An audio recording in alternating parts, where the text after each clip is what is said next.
بسم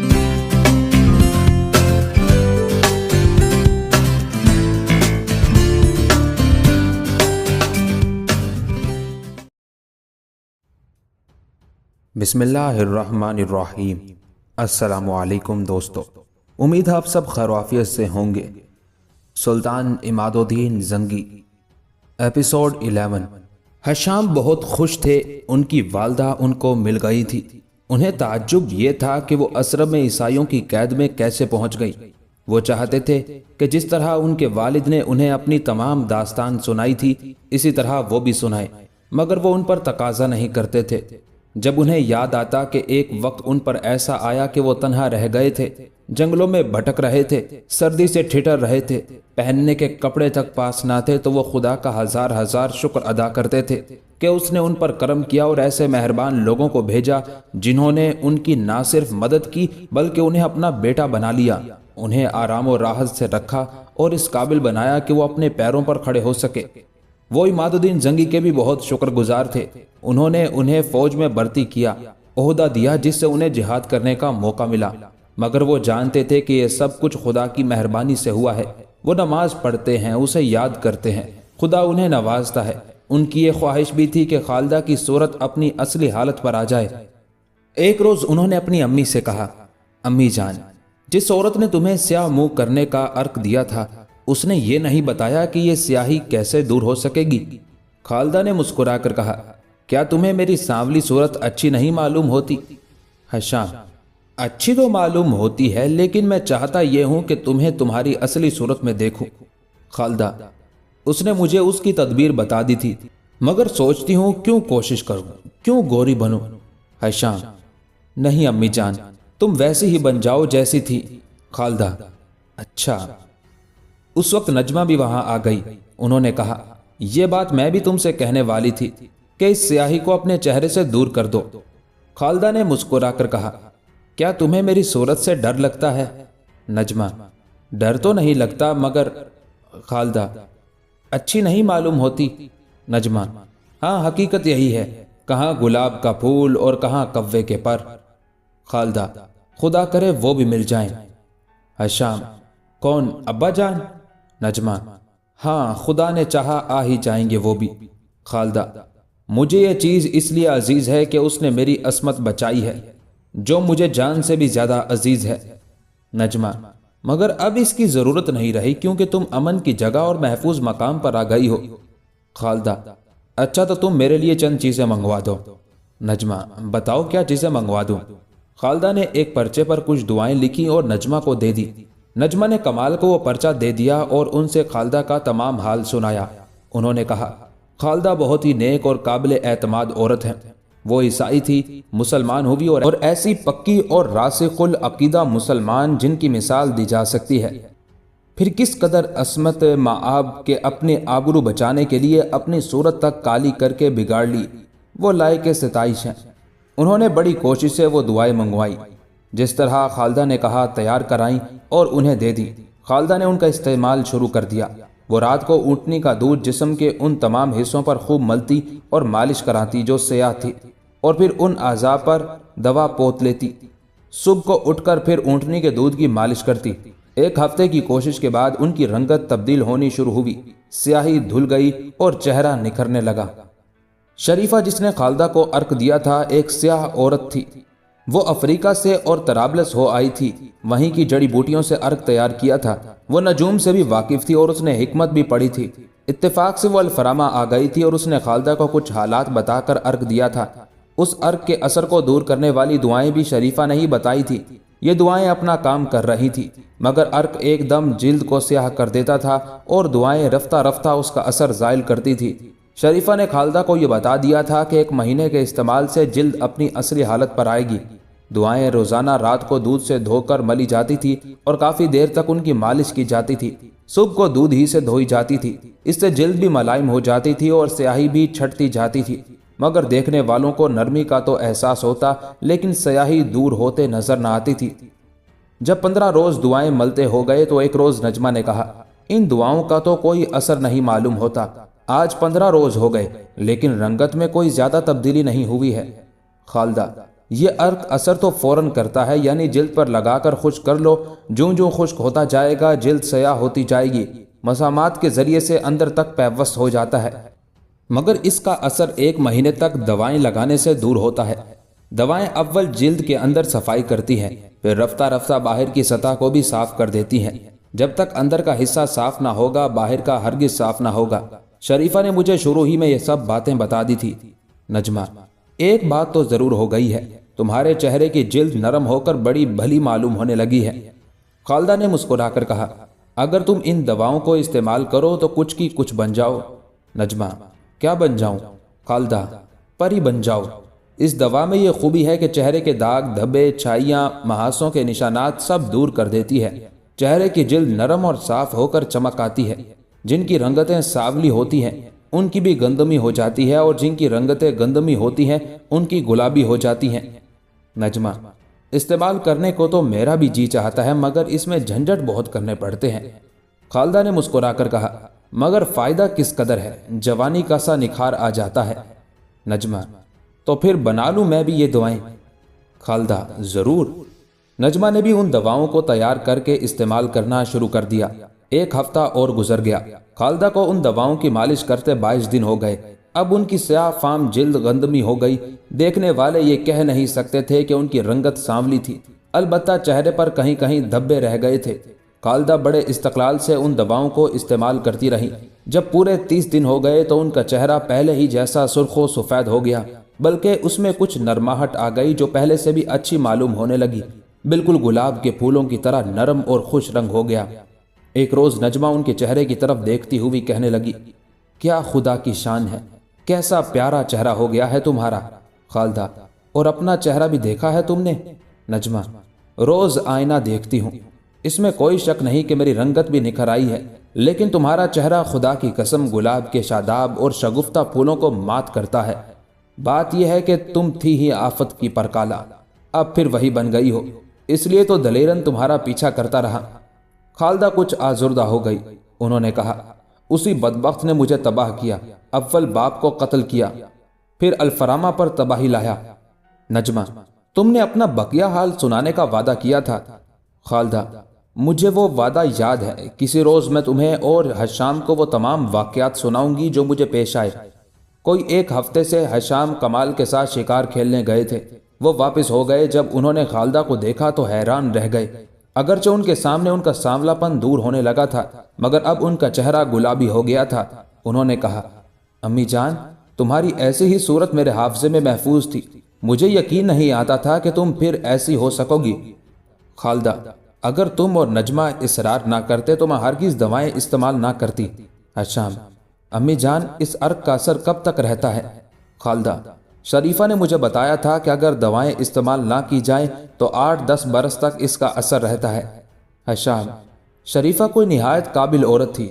خالدہ: ہاں، نہایت قابل تھی، اس نے نجوم اور حکمت پڑھی تھی، اسے سیاحت کا بڑا شوق تھا، وہ مصر کی جادوگرنی کے نام سے مشہور ہے۔ اس وقت نجمہ آ گئی اور حشام سے شکار کی باتیں پوچھنے لگی۔ حشام کو اس بات سے بڑی خوشی ہوئی تھی کہ ان کی امی خالدہ کی رنگت اپنی اصلی حالت پر آ گئی تھی۔ وہ ان کی صورت دیکھتے تھے اور پچھلی باتیں یاد کرتے تھے۔ اب انہیں اپنے ابا جان اور سلطانہ کی یاد زیادہ ستانے لگی تھی۔ ابا جان تو اس کے سامنے ہی سے کہیں غائب ہو گئے تھے اور سلطانہ خالدہ کے ساتھ تھی، ان سے علیحدہ ہو گئی تھی، لیکن کیسے یہ انہیں معلوم نہیں تھا۔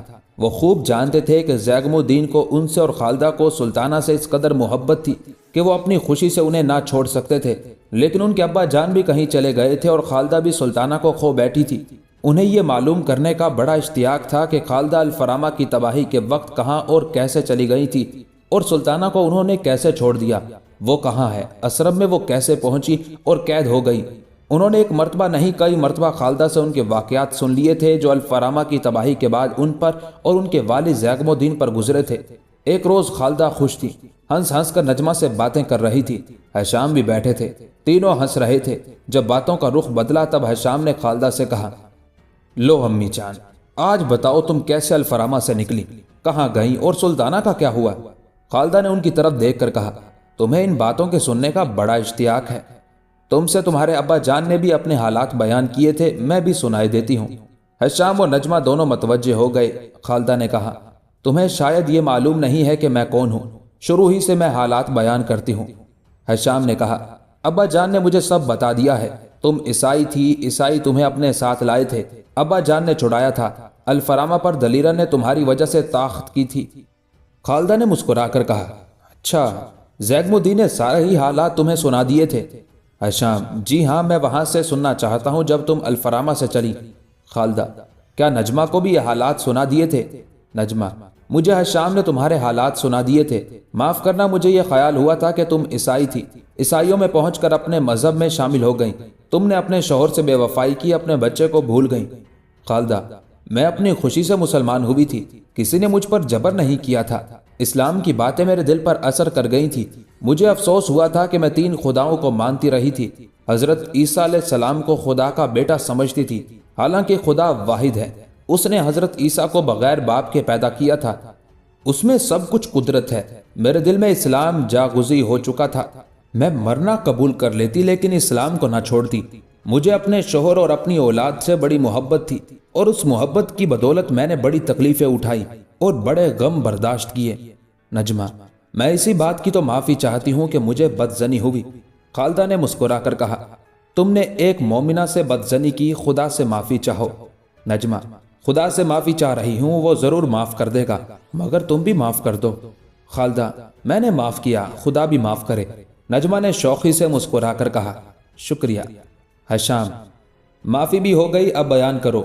خالدہ نے بیان کرنا شروع کیا، انہوں نے کہا، یہ تم سن چکے ہو ہشام کہ میں جاگ رہی تھی، میں نے شور سنا، تمہارے ابا جان کو جھنجھوڑ کر اٹھایا، وہ باہر گئے، غلاموں سے باتیں کر کے اندر آ گئے، چاندنی رات تھی، میں صحن میں کھڑی تھی، وہ آئے، انہوں نے بتایا کہ بستی پر عیسائیوں نے حملہ کر دیا ہے، میں سمجھ گئی کہ دلیرن میرے پیچھے پڑا ہوا ہے، وہی عیسائیوں کو چڑھا کر لایا ہے۔ ایک عجیب قسم کا جوش میرے دل میں موجزن ہوا، تمہارے باپ مسلح ہو گئے، میں نے بھی ان کے ساتھ جانا چاہا، انہوں نے مجھے بچوں کی حفاظت پر چھوڑا اور خود چلے گئے، جب تک وہ پاس رہے تو میرا دل شیر رہا، مگر ان کے جاتے ہی خوف بڑھنے لگا، میں نے دل میں کہا، عورت کتنی ہی دلیر اور جری ہو، مگر پھر عورت ہے کمزوری کا دوسرا نام ہی، مرد عورت کی حفاظت کر سکتا ہے، عورت مرد کی حفاظت نہیں کر سکتی۔ شور دم بدم بڑھتا جا رہا تھا، اور جوں جوں شور بڑھتا جاتا تھا، خوف مجھ پر طاری ہوتا جاتا تھا، جی چاہتا تھا کہ وہاں سے کہیں بھاگ جاؤں۔ پہلے بھی کئی حادثے پیش آ چکے تھے، مگر میرے دل کی ایسی کیفیت کبھی نہیں ہوئی تھی۔ بار بار اندر جا کر بچوں کو دیکھتی، دونوں سو رہے تھے، ان کی طرف سے اطمینان کر کے فوراً باہر نکل آئی، صحن میں کھڑی ہو کر شور سنتی، دروازے کی طرف کان لگے ہوئے تھے، تمہارے ابا کے آنے کا انتظار تھا۔ ایک مرتبہ جب میں تمہیں اور سلطانہ کو کمرے میں دیکھنے کے لیے اندر گئی تو تم سو رہے تھے، البتہ سلطانہ اٹھ بیٹھی تھی، اور شور سن کر شاید وہ ڈر گئی تھی، مجھے دیکھتے ہی وہ اٹھ کر میرے پیروں سے آ چمٹی، میں نے اسے تسلی دی، چاہا وہ بستر پر پڑ جائے اور سو جائے، مگر وہ بستر پر نہ لیٹی، مجبوراً میں اسے اپنے ساتھ صحن میں لے آئی۔ اس نے پوچھا، یہ شور کیسا ہو رہا ہے امی جان؟ میں اسے جانتی تھی، وہ جب باتیں پوچھتی تھی تو بال کی خال نکالتی تھی، جب تک اس کا اطمینان نہ ہو جاتا پوچھتی ہی رہتی۔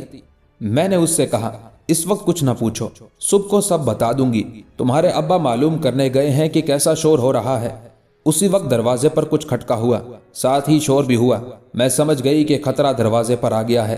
میں نے سلطانہ کے اٹھنے سے پہلے ہی خنجر ہاتھ میں لے لیا تھا، اور شریفہ کی دی ہوئی شیشی بھی ابا میں چھپا لی تھی۔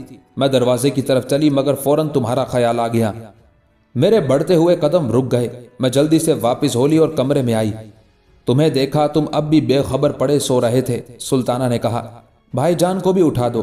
میرا دل بھی چاہا کہ تمہیں اٹھا دوں، مگر پھر خیال ہوا سو رہے ہیں، سونے دوں۔ چنانچہ میں نے سلطانہ سے کہا، سونے دو انہیں، بلکہ تم بھی سو جاؤ۔ سلطانہ نے کہا، ڈاکو آ گئے ہیں کیا امی جان؟ میں نے کہا، ہاں ڈاکو ہی ہیں۔ سلطانہ، ابا جان کو بلا لو، کہیں ڈاکو گھر میں نہ گھس آئیں۔ یہی بات میرے دل میں آئی تھی کہ مرد ہی بیوی بچوں کی حفاظت کر سکتے ہیں، عورت نہیں۔ یہی بات سلطانہ کے ذہن میں آئی، اگرچہ وہ ناز سمجھ بچی تھی اور میں اس کے پاس موجود تھی، میرے پاس خنجر بھی تھا جو اس نے دیکھ لیا تھا، مگر اس پر بھی اس کا اطمینان نہیں ہوا تھا، وہ مجھے اس قابل نہیں سمجھتی تھی، اسی لیے ابا جان کو بلوانا چاہتی تھی۔ میں نے کہا، خوف نہ کرو سلطانہ، میرے سامنے ڈاکو گھر میں نہیں گھس سکتے۔ وہ چپ ہو گئی۔ میں اسے وہاں لے آئی، جب صحن میں آئی تو اس قدر شور سنا کہ خدا کی پناہ، مرد گل کر رہے تھے، بچے چیخ رہے تھے اور عورتیں چلا رہی تھی۔ ایسا معلوم ہوتا تھا کہ جیسے ہمارے مکان کے قریب ہی سب آ گئے ہوں۔ میں ہولنے لگی، سلطانہ بھی سہم گئی، میں صحن میں اکڑوں بیٹھ گئی۔ سلطانہ نے اپنا سر میری گود میں چھپا لیا۔ اس وقت میری زبردست خواہش ہوئی کہ زیگم الدین وہاں آ جائیں۔ میں پچھتانے لگی کہ میں نے انہیں کیوں جانے دیا۔ خوف کے ساتھ ساتھ مجھے زیگم الدین پر بھی غصہ آنے لگا، اس لیے کہ انہیں یہ خیال کیوں نہیں ہوا کہ میں ڈروں گی، بچے ڈر جائیں گے۔ وہ واقعہ معلوم کرنے گئے تھے، فوراً چلے آتے۔ میں ان کا انتظار کر رہی تھی، وہ آنے میں نہ آتے تھے۔ سلطانہ سہمی جا رہی تھی اور میں بھی ڈر رہی تھی۔ میں نے سوچا تمہیں بھی اٹھا دوں۔